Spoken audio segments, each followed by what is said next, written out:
Welcome to the session. I'm Mike Moran from the Fusion Applications Development Team, and I will be moderating today. This webinar is part of the Oracle series, where you have the opportunity to hear from the executive team that's reimagining Oracle. In this series, we share insights from our own journey to the cloud and demonstrate how we are using Oracle solutions to power our business and enable exceptional customer and employee experiences, and then share what we've learned so you and others can do the same. Let's dive into today's topic. Over the next 45 minutes or so, we will hear how Oracle adopted a hybrid model with Oracle SaaS applications on its journey to the cloud. And now I'll hand it over to your hosts, Kritika and Kishan, to introduce themselves. Thank you, Mike. My name is Kritika, and welcome to everybody on this morning's webinar.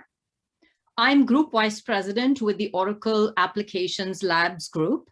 This is Oracle's applications IT organization, and we implement and run and support the applications for Oracle's internal businesses. And within the organization, I have responsibility for the ERP, HCM, and EPM implementations.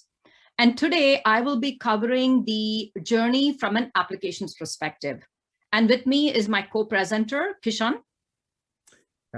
Thanks, Kritika. I'm Kishan Agrawal, Vice President of Technology in the same group, Oracle Application Labs. I'm responsible for infrastructure, platform, and architecture for all of our internal corporate applications. Currently, I'm leading the effort to migrate all the infrastructure for our corporate or enterprise application to cloud as part of our overall cloud transformation journey. Kritika, back to you. Yeah, thanks, Kishan. So I'll talk a little bit about the organization. Now, as I've mentioned, Oracle Applications Labs is Oracle's apps IT group, and we do all the cloud implementations. But important point to note is we are part of the larger applications development organization. And this is important because we provide feedback based on our implementations to the development groups, thus driving improvements in the product. And in the world of cloud, we provide both feedback on the features, functionality, as well as our experiences operating in the cloud. And we also are a proof point for the SaaS and infrastructure implementations, and very often share details of our own journey with the customers, as we're doing today. Now, to start off with, I want to give you an idea of the scope and the scale of Oracle's operations. Now, we have a cloud pod, which I will refer to as the GSI, or the Global Single Instance Cloud Pod, because we have most of our domains, which is supply chain, HCM, financials, PFM or projects, and CX running in one single pod. We run it in the public cloud just like customers do. And this pod is powering a lot of our Oracle internal businesses. As you know, we are in the subscription service business. We have a software business. We have a hardware business, consulting and education. Our revenues are annually 40 billion. And we operate in 175 countries and contract in 122. We have 138,000 employees. And when I talk about the self-service applications in the cloud, like expenses, procurement, and HCM, we have all these employees using the applications. To give you an idea of some of the transactional volumes in our cloud systems, we do 30,000 employee expenses in a week, and we do 22,000 new hires in a year. We serve 430,000 customers and partner with 40,000 suppliers. And this is the global platform that we use to absorb the 10 to 12 acquisitions that we do every year. So this gives you an idea of what the cloud pod is powering at Oracle. And moving on, in today's service-oriented world, customers, both internal and external, have very, very high expectations, and delivery organizations like ours have to make sure that they are constantly striving to meet those expectations. Now, I am going to rewind a little bit. In fact, not a little bit, all the way to the late 90s. In the late 90s at Oracle, we underwent a significant transformation, which was called the Global Single Instance Transformation. And as part of this, what the IT teams did was they consolidated from 65 on-premise EBS instances into one. By no means was it just a technical move, because at the same time, our business partners standardized, centralized, and largely designed global processes that then ran out of shared service centers. Now, this global platform worked great for us for more than a decade, the decade when we were growing by acquisitions, doing more than 100 acquisitions in a 10-year period. But by the time we came to the 2010, 2012 timeframe, what we found was the Oracle landscape had changed. We were clearly in the subscription services business, and customer expectations on deal velocity were different. We were doing different kinds of deals. We had to think beyond the pre-sales experience into the post-sales world. So as we were trying to make sure that we could handle these new business models in our implementations, we realized that the on-premise platform, which had worked so great for us over the past decade, was not the best. And there's a reason for this. We had a highly customized EBS implementation. You can customize on-premise, and many customers do, and we've done the same. And so what happened was when our applications development group were releasing upgrades every few years, because our customs broke, it became very difficult for us to undertake those upgrades. So we were falling behind from a feature and functionality perspective in our implementations. Now, this is where when we had to handle the new business models, the cloud was a game changer for us. Because in the cloud, as you know, you have quarterly updates, and we would get updates every quarter. At Oracle, we take them the first month of the quarter, March, June, September, December. And this gave us access to the new features and functionalities that were being released. And for us, agility and flexibility were the need of the day. And this is what we got with the cloud solutions. And I have an example to illustrate this point. In a 2-year period, we released thousands of products, hundreds of product lines, and these had different marketing strategies, different configurations, different pricing. And with solutions like Marketing Cloud and Configure, Price, Quote Cloud solution that we'd implemented, we were able to take care of our business needs. So in a sense, what the cloud has given us is a way to not just keep pace with change, but outpace change and future-proof our business. Now, let's look at how we went about our cloud journey. Next slide, please, Kishore. Yeah, so at Oracle, we have leveraged the power of the integrated cloud. We run our businesses on the SaaS applications, where we have very specific needs that are proprietary to Oracle. We extend the solutions using PaaS. Various technologies are available, like OJet, which is JavaScript-based, or ADF, which is Java-based, and we can extend the PaaS SaaS solutions. And where we have bespoke apps that have not yet migrated into the cloud, we move them into OCI, and that's the way we are leveraging the power of the integrated cloud. Now, as we began our journey, like most customers, we realized that there were 2 ways that we could go about this. We could either do a big bang, which means that we move all our SaaS applications to cloud at once, or we could do a coexistence, which is more a hybrid model where on-premise coexists with cloud for a while. And you've seen the scope and the scale of our operations, and it's a significant footprint we have. So we decided to go the coexistence journey. And I'll share some of the benefits of that journey with you, the reason why we picked the coexistence approach. One is, considering the huge application footprint we have, doing a phased approach with a hybrid model minimizes disruption for us. We were able to decide how much risk we wanted to take and how much change we wanted to absorb at one time. We were able to phase in our domains based on our specific business needs. And we were able to incrementally deliver value to the businesses sooner and in a continuous manner. And the icing on the cake is doing this phased approach. Due to our earlier implementations, we were able to learn the skills and the expertise that we needed to operate in the cloud. And when I say we, I mean both the IT groups as well as the business groups. So these were some of the reasons that Oracle went down the coexistence strategy and embarked on the hybrid model. Now I want to share with you the actual approach to the journey. 3 core principles that I want you to remember. The sequence that I cover on this slide is not as important as the approach and the principles. That's what I would like you to take away from this. The first part when we started our journey was we realized it's not very often that an organization gets to re-implement their applications from scratch.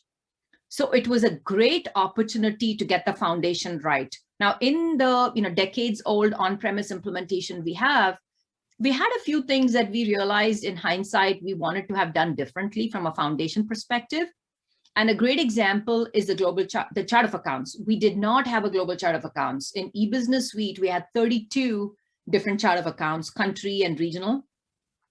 And 3 times we tried to change that. And while it was not technically complex, it's invasive to make a foundational change on an existing implementation. So at the start of our journey to the cloud, we worked with our finance and other stakeholders and designed a global chart of accounts. We dropped segments which are redundant. We added segments that are needed for our business like intercompany. We future-proofed the chart of accounts by adding spare segments, making sure we had enough room for growth. And on that newly designed global chart of accounts, we implemented our first module, which is the accounting hub, which is basically consolidated general ledger with the power of Essbase behind the scenes. Now, this was a really, really good move for us because what it let us do was keep all our sub-ledgers in EBS on the local chart of accounts. And at the end of every period, without disrupting anything on the sub-ledgers, we consolidated into the accounting hub. So that was the start of the journey. Then the next principle is about delivering that immediate value. And what we did was we identified a few cloud solutions that gave our businesses either new automation or better automation than what they had in on-premise. And these cloud solutions also lent themselves pretty well to run standalone. And we basically surrounded our core on-premise systems with these high value add peripheral cloud solutions. And examples, Marketing Cloud, Sales Cloud, CPQ Cloud, and Talent Management. Now, I'll just elaborate a little on the talent management. At the time we did this implementation, talent management's a module in HCM Cloud. And at the time we implemented the solution, our sales organization was growing very, very rapidly. And our sales business leaders had the need to be able to look at their talent, identify gaps, and take corrective actions. And this is what the solution gave them. And the third principle was really, once we had these immediate value solutions delivered, to look at our core systems and in a few logical steps, move them to the cloud. And for us, the sequencing was we did HCM Cloud in March 2016, did the financials, PFM, as well as supply chain planning in January 2018. End of that year, we did Supply Chain Management Cloud. And later this year, we are moving our revenue impacting systems, such as order management and receivables. A final point to make on this slide before we move on is when we did this journey, right, we made sure that we were not trying to recreate a 20-year-old on-premise system. So with that in mind, we looked at what the new solutions had to offer, and we just left all our baggage, including the customs, behind. Moving on. This is a footprint of our current ecosystem. You can see that large cloud there. That is the single instance cloud pod in the public cloud, which has most of the domains that I mentioned running in it. As you can see, that is largely our source of truth now. We have a very shrunken eBusiness Suite system. You can see it is truly a hybrid cloud. We had some legacy cloud solutions like Taleo Learn and Recruiting still running. Later this year, we replaced them with next-gen recruiting and learn solutions in the GSI cloud. We run CPQ. We have the EPM, the Hyperion-based systems like ARCS, narrative reporting, and PBCS. And today, since we are in the hybrid mode, both the cloud and e-business suite are used to feed our cloud data platform, which is our data warehouse running in the cloud. This is the solution we have for our data warehousing needs. And for the real-time reporting, we largely use OTBI. You can also see the PaaS that I mentioned. You've got the PaaS cloud on which our extensions are running. So this is a high-level picture of our current ecosystem. Now, I do want to touch upon managing data, master data during the coexistence, because it's a very important consideration. I have a few examples of master data here, the obvious ones: employees, customers, suppliers, and items. Now, in a coexistence journey, it is very, very important for you to identify at any point of time what the source of truth is. Again, I'm going to use some examples to illustrate my point. Let's take employees. Clearly, at the start of the journey, EBS was our source of truth for employees. When we did the talent management cloud, EBS continued to be the source of truth, but we bridged some employee data from EBS into Fusion because clearly to run talent management, you needed some employee data. But once we had implemented HCM Cloud, at that stage, the cloud became the source of truth for our employee data, and then data was moved one way back from Fusion into EBS because you needed employee data in EBS to keep the downstream systems running. So as you can see, at all points of the journey, I'm very clear on what the source of truth is, and data flows from the source of truth in the other direction. Another example, suppliers. When we did the financials, indirect procurement moved to the cloud. But we made a decision at that point to leave our supplier master in EBS because remember, since we run supply chain management, we have a direct procurement component, which was still running in EBS, and we did not want to disrupt those processes. So we left our supplier master in EBS. And then once supply chain management was done and both direct and indirect procurement was running in the cloud, that's when suppliers, the source of truth was the cloud system. So you need to make sure when you're doing your coexistence journey and determining your phasing that you're very clear on the source of truth for your master data. Now, I want to talk a little bit about how we use PaaS during coexistence. I did mention to you that we've used PaaS to extend the solutions for Oracle proprietary needs. But the two examples I have on this slide are examples of how we've used PaaS to manage the user experience during the coexistence phase. Now, the first one is a PaaS extension called Worklist Plus. It is built on OJet, and basically we've used to make sure that we give our managers one single interface for approvals. Now, managers like myself, get a lot of approvals, expense approvals, procurement approvals, HR approvals. Now, while most of the approvals are coming from the cloud, we have a few stragglers like offers process hasn't yet moved, and that's coming from EBS. And we didn't want our managers to have two different interfaces, and this is how we've managed it. Another great example for our businesses, for finance, I've mentioned that we consolidate at the end of the period from the local chart of accounts to global, which means that finance needs to maintain that mapping between our segment values in the local and global chart of accounts. And we've given them a pretty simple Apex application in PaaS that they can use to manage those mappings, since every once in a while we'll add new values and those mappings have to be adjusted. So these are examples of transitionary apps, PaaS apps that we built to manage the coexistence experience. And once we have completed our journey to the cloud, we will be able to decommission these applications. Now, you may ask, Kritika, you've done most of your journey to the cloud. What's next? Is it status quo? By no means is it status quo. For us, it's a continuous cycle of stabilize, simplify, and innovate. Now, clearly, we're getting 4 quarterly updates in a year, and you get bug fixes, you get security improvements, you get performance improvements, and they keep your systems running very stable. Now, let's talk a little bit about the Streamline.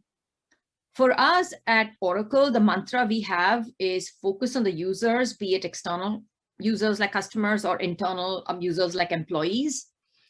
And we automate, streamline, empower, and give them a compelling experience. So with that in mind, I have a few examples of processes that we paid a lot of attention to. The first one is the accelerated buying experience, and we have the story very well articulated in our Oracle at Oracle website. This one focused on the experience for both customers and sales reps right from the time the sales reps makes first contact with the customer through the process of completing the deal and booking the deal.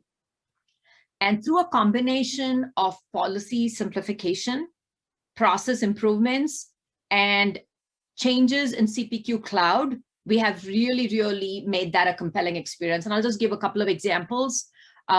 What was done from a process and policy perspective was approvals were reduced. This meant the deals went through faster, which obviously benefits customers. We also empower sales reps by saying that a lot of the terms and conditions they could approve on their own. And so this is the trifecta. You've got process, policy, and systems which contribute to improving that experience. Another great example is the expense submission process. Now, we've talked about doing 1.5 million expenses in a year. So any improvement that you make in this process is a huge productivity gain for our employees. We have used the quarterly updates and the new features we get. Now, I do want to mention that every quarter we do somewhere in the 125 new features across all our domains. So for the expense process, we've constantly kept our eyes open to see what features are coming in. Some of these are small features. An example is drag and drop of receipts, but those little things make a big difference to the employee experience. And then we're also focusing on any solutions that we get in the quarterly updates using emerging technologies. And a great example is the expense bot. We got this expense bot, I think about a year ago. We have now rolled out the expense chatbot to all our US employees. And what this means is with the touch of a phone, you can take a picture of a receipt, text it into a chatbot. Using OCR technology and machine learning, the receipt attributes are read, the receipt is classified, and the expense is created behind the scenes. As you can see, this can be a touchless or near touchless experience. And again, quite a bit of productivity gains for the employees who are creating these expense reports. We've also used other features we are getting. We have the adaptive intelligent apps that are sold along with SaaS applications. They have machine learning solutions like the intelligent payment discounts, which help our accounts payables department. They can figure out where they can make early payments to get better discounts from suppliers. So these are some of the solutions that we are rolling out to improve our internal processes. And lastly, I had mentioned at the beginning how we've used the cloud solutions to be agile and flexible and make sure we can solution for new business needs. I have a great example. Exactly a year ago, when much of the world went into a lockdown and work from home situation because of the pandemic, our HR and real estate business users came to us and said, we need a solution where we can track employee health incidents, also track all the actions that we need to take through closure. And we implemented the health and safety module of HCM Cloud in less than 2 weeks. And thus you can see how with minimal effort, we're able to react to the changing business needs. I'd now like to just share some best practices that we've learned over this journey. We've talked about how we've done a phased journey. When you're doing the phases, make sure you keep the end state in mind. And again, I'll give you an example to illustrate my point. I've mentioned how we did HCM Cloud first and later did the financials. Now, there are some shared constructs like business units. When we did the HCM Cloud, we made sure when we were designing the business units, we also consulted our finance partners.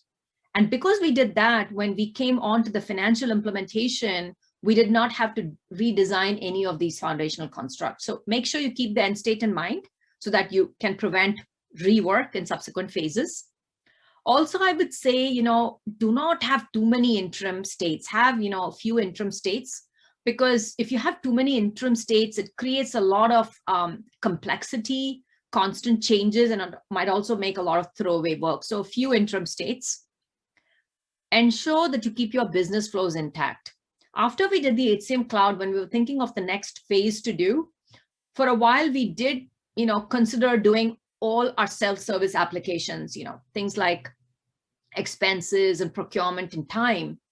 And then we realized that if we did expenses and procurement, and if we hadn't done payables, what it would do is those processes, expense to pay and procure to pay, would be split across on-premise and cloud, and it would be a broken process. And we realized quickly that's not a good thing to do. So we make sure that we keep our business flows intact. Another example is order to cash. I mentioned how we did all our financials earlier, but we are now doing receivables. The reason we did that was because we wanted to keep the order to cash flow intact and do order management and receivables together. Now, the next point is very relevant to Oracle. I'm not sure how relevant it is to all customers, but because we run shared services, we have global processes, as a result of which we didn't want to break those global processes. That is why we do not do country-specific or regional implementations, because if you do that, then you're giving your shared services multiple processes to deal with, and you break the global processes. We've already talked about how important it is to identify your data source of truth and keep the data flowing in one direction only. Also want to point out that in a lot of cases, you have data that you need to send out to third-party vendors. Example is HCM data that needs to go out to benefits or payroll vendors. My strong suggestion or recommendation is to make sure that that data is extracted from source. Again, I'll give you an example to illustrate the point. When we first did our HCM cloud implementation, to reduce the scope of the implementation, what we did was we didn't change our feeds. We left our payroll feeds running from EBS, even though our source of truth was HCM, because we said anyway, we are syncing the data back to EBS, so we can keep our feeds running out of that. But we soon decided to change the feeds to run out of HCM cloud, because we want to prevent the multiple hops of data and just have the data flow out from the source of truth. And the last point is, when you're in a coexistence and you're bridging data, especially the master data from one system to the other, make sure that you think ahead, and ahead of the go live, have some mechanism of ensuring data integrity. When we did our HCM cloud implementation, we knew that we were bridging employee data, and we made sure that for all the key attributes, we had some reports that ensured that the data was kept in sync. For our subsequent integrations, we did get more sophisticated, and we built some past dashboards where we can make sure data is flowing through correctly. And if we have any error conditions, the business can use the past dashboards to take a look at it and decide on what the corrective action needs to be. So in conclusion, what I would have you remember is, one, move fast, embrace agility as a tool, ruthlessly simplify, constantly streamline your processes, never be satisfied with the status quo. And last but not the least, remember, it's all about the users. Anything that you do, design with the end user in mind. And with that, I'm going to now hand over to Kishan, and Kishan's going to continue the journey, but from an infrastructure perspective. Kishan, over to you. Okay. Thank you, Kritika. So now I'm going to talk about our infrastructure coexistence strategy.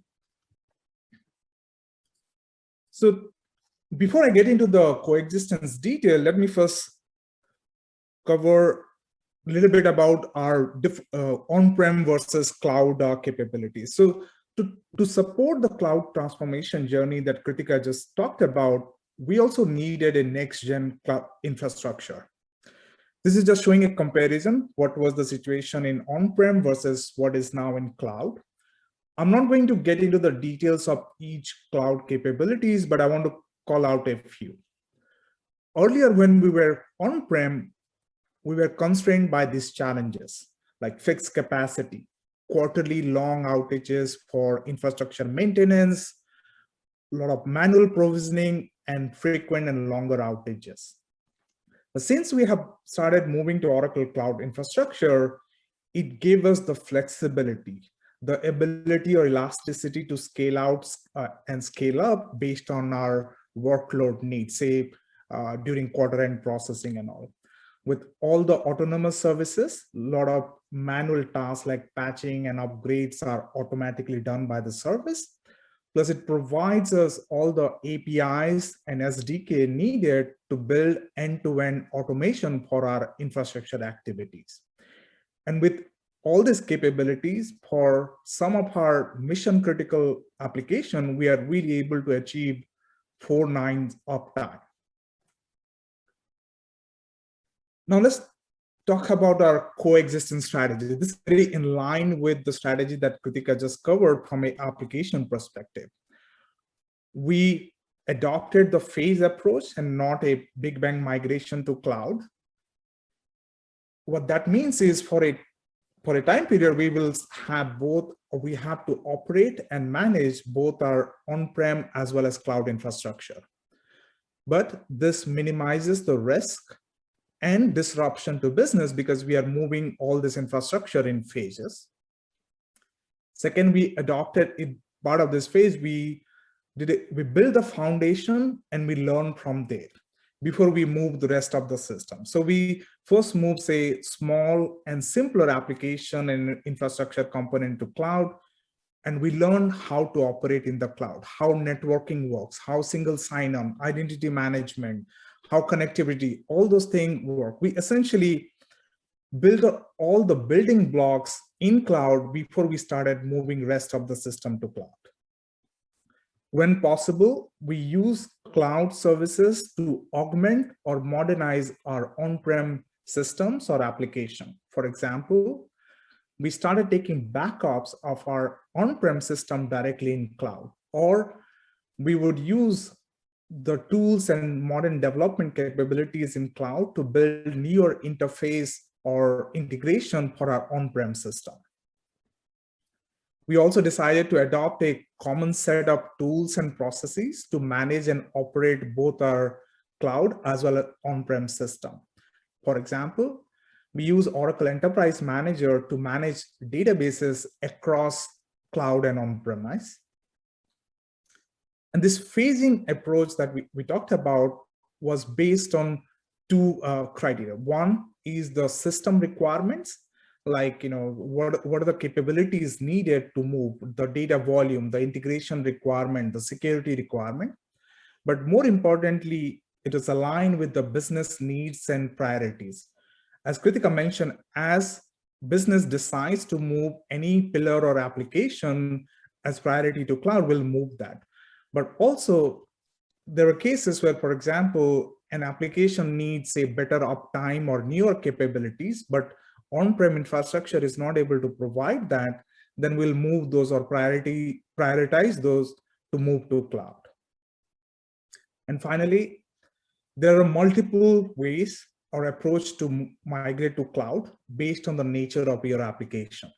So we use different approach for different types of application, but after some initial set of migration, we have this template of repeatable processes that we use for subsequent migration.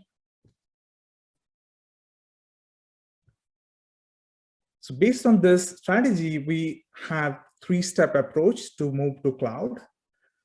First, we build the foundation. This is when we deployed simple and smaller application to cloud and figure out all the building blocks.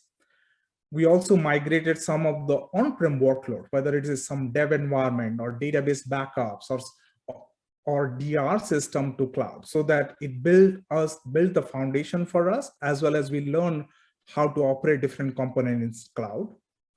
Second, we uptake certain newer capabilities directly in cloud. For example, building bots, chatbots, or AI/ML, or newer development tools like Visual Builder Cloud Service to build modern interface or newer solution for our on-prem system.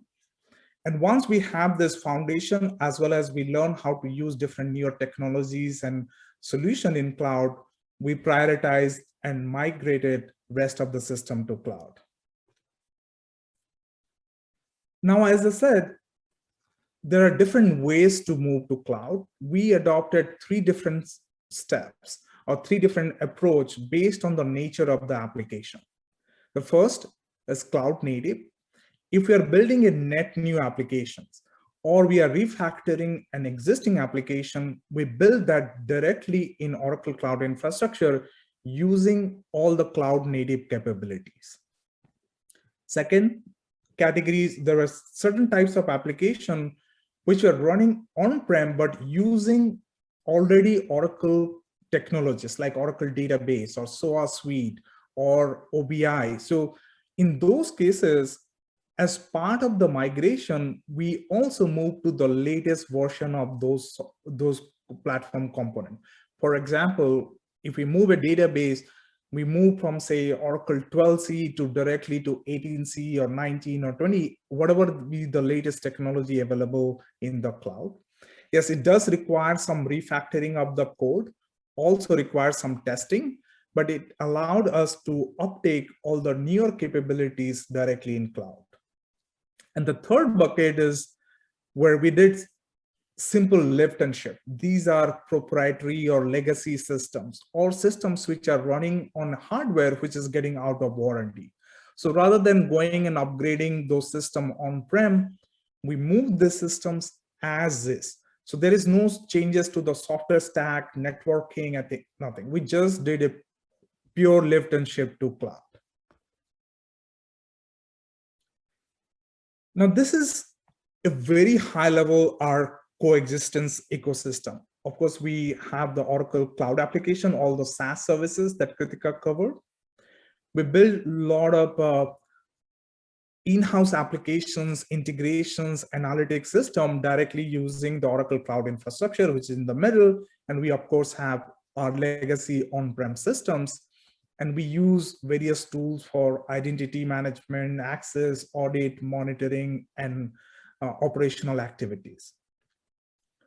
Now, if we drill down a little further, here are all the different platform or infrastructure component that we use in our coexistence model. On the left is still the cloud application, but on OCI, we pretty much use all of infrastructure or platform services, starting from autonomous database to data science services, various types of storage service, analytics, and a lot of development and integration services. We use this to build extensions or analytics or integrations.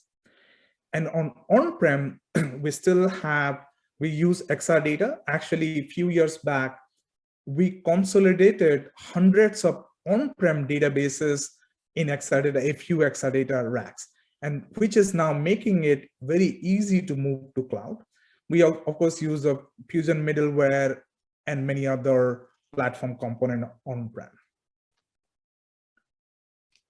And if we look at from an application footprint on the SaaS side, Kritika already covered about Fusion, CPQ, and all. In Oracle Cloud Infrastructure, we use all those platform components that I talked about to build extensions, custom or in-house applications. We build integration between our on-prem and cloud or between cloud, and we develop many AI, ML, as well as data warehouse solution directly in cloud. On-prem, we are still using eBusiness Suite. We have Hyperion, as well as we run a few custom application on-prem. So this is more of a footprint level for how we are today in terms of our coexistence infrastructure. Now I'm going to drill down into specifics of each building block in the coexistence. The very first and most important is your networking. Because now you have three different components as part of your ecosystem. You have the SaaS application, you build a lot of new applications or analytics and integrations in OCI or the infrastructure, and you have your on-prem system. So we have established, Oracle offered this Fast Connect network services, which allows us to build a high-speed network connectivity between our SaaS, our OCI, as well as our on-prem system. On-prem, of course, we have the firewall to protect or to restrict access to our corporate network. But within OCI, all the application that we deploy to OCI, we also are able to define the VCN and subnet level checklist to restrict all the egress and ingress to all the workload deployed to our OCI. And also we have built kind of a DMZ kind of setup in OCI, which allows us to control what part of services or integration are open to public network. Second key component is identity and access. So now you have three different ecosystems, and we want our employees and users to have a single sign-on experience. So we have established a three-way federation between our corporate single sign-on, the SaaS identity management, as well as the identity cloud service available in OCI. So all these three systems federate so the user can seamlessly navigate from one application to other without having to re-log in. Because our entire SaaS application and many of our application deployed to OCI is now accessible from public network, so that employee can access this application anywhere from any device. We have enabled multi-factor authentication. So employee do not have to be on VPN, but still we do not want to compromise on security. So we have enabled multi-factor authentication. For all the system-to-system integrations and connectivity, we use OAuth, and all the credentials and certificates, we use the OCI's provided key management service to manage that. And finally, we use one central corporate access provisioning system to manage and control and provision all types of access in all these three ecosystems, right? Whether it's SaaS or OCI or on-prem, whether employee needs access to the backend server, to an application role, to an integration role, everything is provisioned through one central access management system. In terms of monitoring, as I mentioned at the beginning, we wanted to adopt a common set of tools otherwise, if you have too many different tools and processes, it's hard to manage these three set of systems. So we use things like Oracle Enterprise Managers and a lot of monitoring and observability solution provided by OCI to monitor and manage both the on-prem system as well as cloud. And many of the cloud infrastructure services comes with built-in telemetry and a lot of alerts and metrics that we can just plug into our existing monitoring system. And finally, we use in Oracle Cloud Infrastructure, it provides the SDKs and command line interfaces to build a lot of automations for all your infrastructure operational and other activities.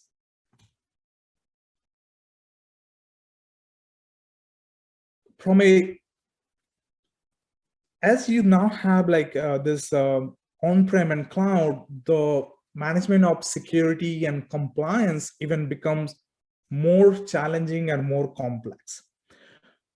But to streamline and reduce the effort, we have adopted a few strategies. First, we unified all the audit and compliance process into one process. So what we did is we added new controls. So we already have a very elaborate and exhaustive auditing process. So we plugged the new requirements and new audit requirements for the cloud services into the existing process. We followed the same schedule, and we use a lot of services or APIs provided by cloud to automate some of the audit capabilities and build those or integrate those data directly into the existing processes. And on-prem, we used to still have a lot of certifications and compliance process we used to do ourselves, but we are now leveraging the Oracle Cloud already provides or has already obtained a lot of certifications and audit certificates. So we just leverage that rather than going through those certification again. We have integrated for all of our threat detections and all the incident analysis and all. We already have a central corporate SIM system. So we integrate all these log files and everything from cloud directly into that existing framework. We used to run periodic scan of various security gaps and exposure to on-prem system. We have just exposed that or directly to the cloud infrastructure. But more importantly, OCI or Oracle Cloud Infrastructure already provides a lot of these capabilities that we used to build ourselves from scratch in on-prem. We are now just turning on those capabilities, whether it's security zone or cloud guard or all those capabilities, we just use this directly in cloud. we uptake all the security patches, like all the CPU patches and all the security updates immediately in both in on-prem and cloud. It is easier to do that in cloud because, as I said, there are a lot of SDKs and APIs to deploy patches, do operational activities. So we are actually able to uptake all the security patches in our cloud infrastructure faster than we were able to do on our on-prem system. And finally, we have centralized all the access provisioning and control to our central access provisioning system, but we also have adopted this concept of break glass. So our admin users or other super user, they don't get any standing access, long-term access to our infrastructure anymore. When they need an access to do something, they get that access for limited time, and the access gets revoked once the activity is done.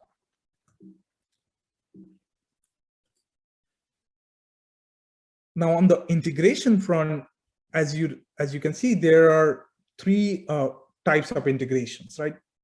You have all this integration between your cloud to cloud. You are running different SaaS services. You have integration between your SaaS as well as your PaaS services, and then you have integration for your on-prem. For all the cloud to cloud integration, we use Oracle Integration Cloud offering. There are different products available to build integrations. And for all our on-prem integration, we used to use Oracle SaaS suite to orchestrate those integrations. Now essentially we plug from our cloud to on-prem, we route all those integrations through SaaS suite. One of the frequently asked questions is, when we were on-prem, you can build a lot of integrations for your on-prem system by directly going to the database or backend and all, but in SaaS, those options are not available. But instead, there are a lot of other capabilities or features available in SaaS to build a solution depending on your latency and data volume requirement. There are web services available. There are file-based loader for any kind of bulk data extract and upload. You can use BI Publisher to build custom, queries and all. And then there are real-time, event-based and feed-based integration options also available.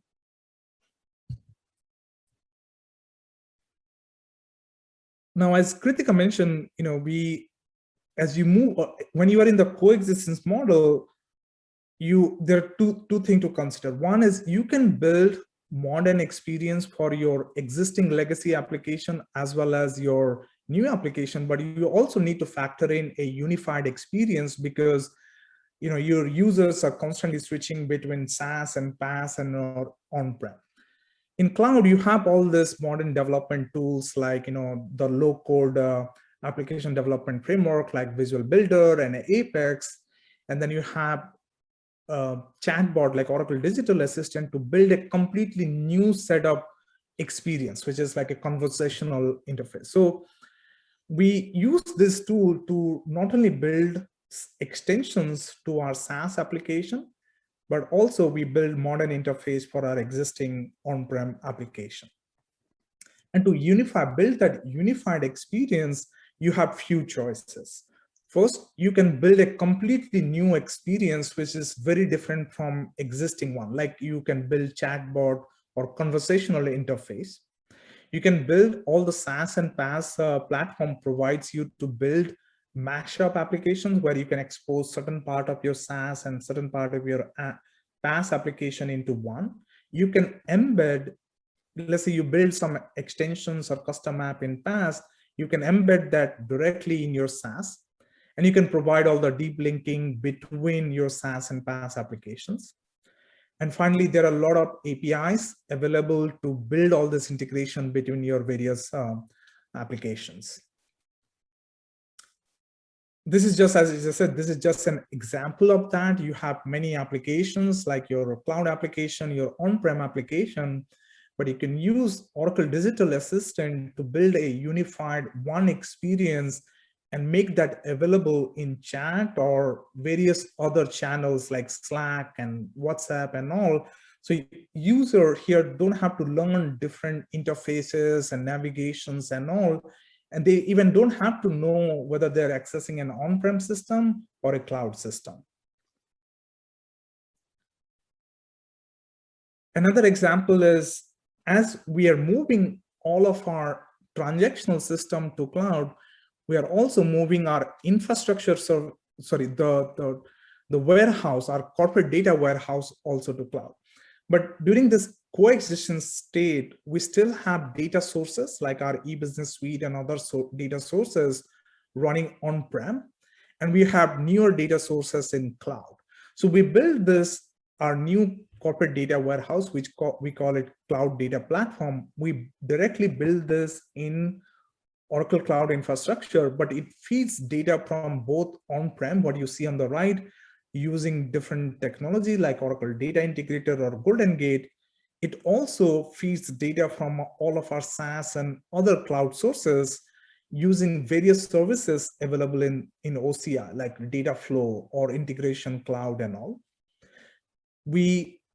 Our core of our data warehouse is, of course, the Oracle database, but in being in cloud, we are able to leverage other services like object storage, which pretty much gives us infinite storage capacity. So we can offload many of our historical data or bulk data to object store, but still able to access that directly from database or through our analytics cloud application. We are also able to leverage the new breed of services like data science services or machine learning services to connect to our data warehouse to build newer and machine learning based solutions.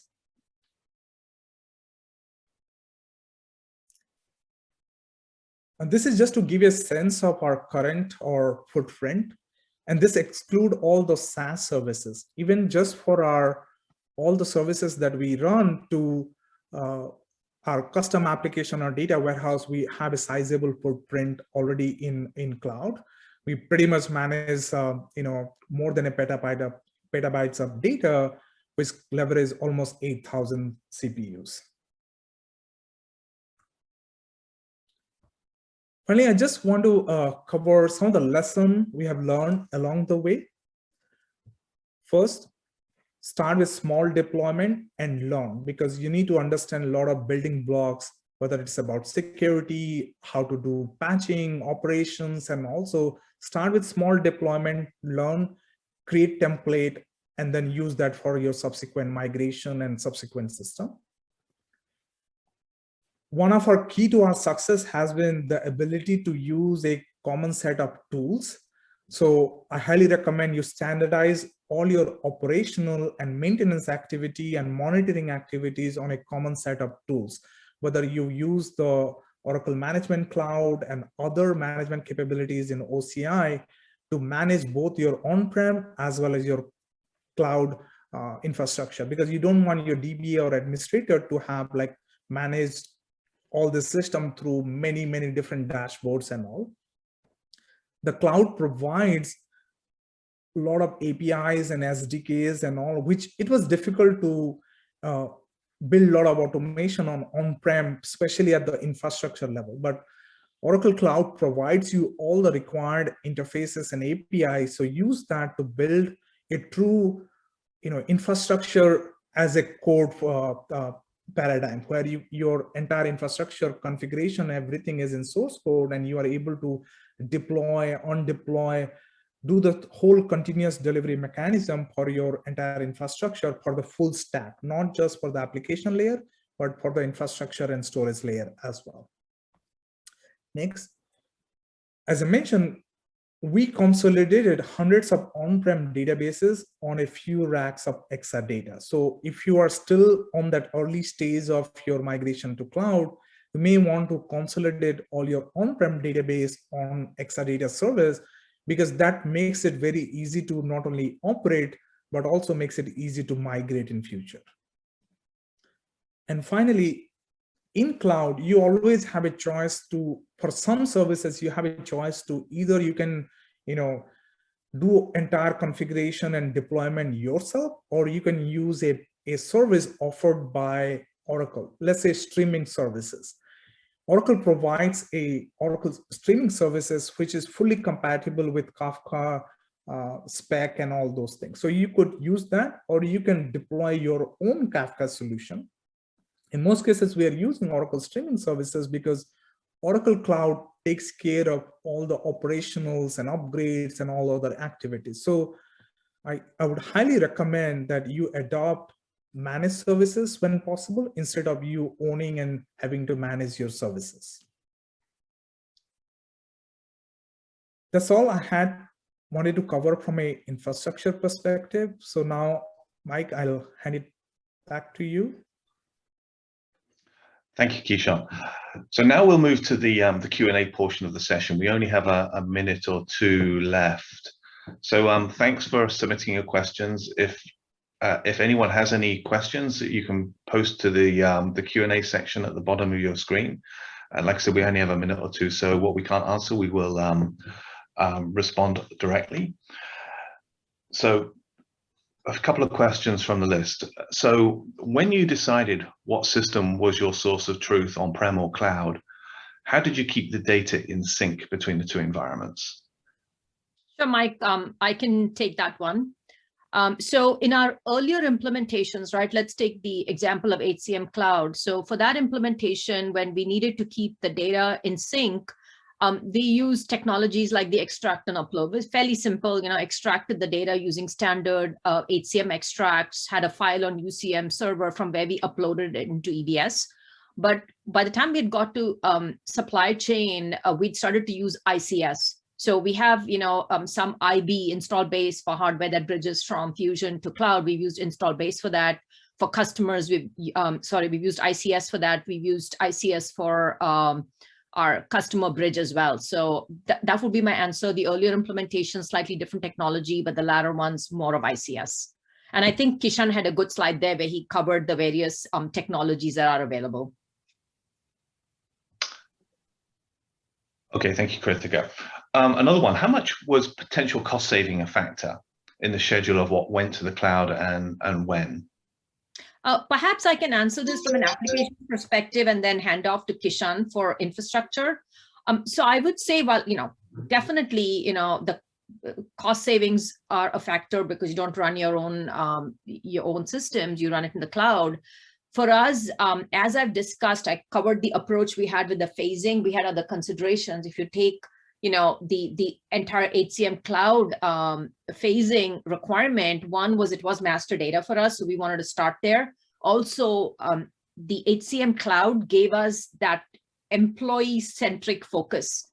So we'd moved away from, having a more back office focus to being focused on the employees for HCM cloud. For supply chain, there were efficiencies we gave for the planning systems, right? We went with that because it gave us significant planning cycle improvements. I believe it went down from a week to 48 hours. So those are some of the factors we covered for the SaaS phasing, but I want to hand off to Kishan so he can answer for infrastructure. Yeah, so from an infrastructure perspective, from a number perspective, we have seen on an average or up to 40% cost saving when I factor in both the resource reduction, because if you are able to use a lot of, say, autonomous services or other cloud services, you do not need dedicated resources to manage those services. So when we calculated both the cost saving from a resource perspective, as well as we compared the hardware cost and all the on-prem data center cost and all versus what we are paying for subscription, we saw the cost saving up to 40%. But more on the phasing criteria, one of the things in cost saving perspective was there was a system where we were going to run out of like warranty, or those hardware were already out of warranty. So we have two choices. Either we upgrade the on-prem system, we buy new hardware, and as you know, the hardware has like whatever 5 to 6 years of lifespan. So we could have gone through the on-prem expenditure again. So we looked at what are the system where we have a upcoming maintenance or refresh schedule coming, and we prioritize moving those to cloud versus systems where we still have a runway. Okay, thank you, Keisha. I know we're at the top of the hour now, so I think that's all we have time for today's session. We always want your feedback, so before you go, we're going to do a quick poll. Please let us know what you thought of the program so we can improve as we go along. We hope you heard something today that will move your business forward. If you have additional questions that did not get answered, please feel free to send a note to the email address you see on the screen. And we will be following up in the next 48 hours with a link to the webinar replay, a PDF of the presentation you saw today, and a link to a list of upcoming Oracle webinars. So thank you all for joining, and hope to see you again virtually in another Oracle webinar. Thank you. Bye-bye.